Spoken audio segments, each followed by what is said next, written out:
একটা ভাইয়া কমেন্ট করেছেন, আচ্ছা হুজুর আপনার কাছে আমার একটা প্রশ্ন, আমাদের নবী নূরের তৈরি নাকি মাটির তৈরি? আজকে আমরা জানবো আমাদের নবী নূরের তৈরি নাকি মাটির তৈরি।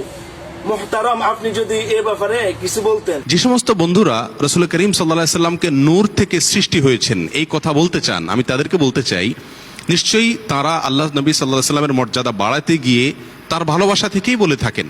কিন্তু বন্ধু, আল্লাহ সুবহানাহু ওয়া তাআলা যদি নূর মানে আলো আর এর বিপরীতে মাটি, তিনি যদি বলেন যে আমি মাটিকে মর্যাদা দিলাম আলোর বিপরীতে, তাহলে কারোর কিছু বলার থাকবে না।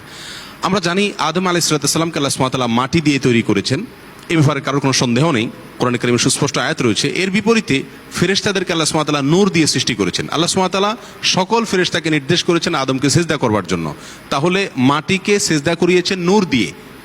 এখানে আমরা দেখতে পেলাম পরিষ্কারভাবে আল্লাহ সুবহানাহু ওয়া তাআলা মাটিকে মর্যাদা দিয়েছেন।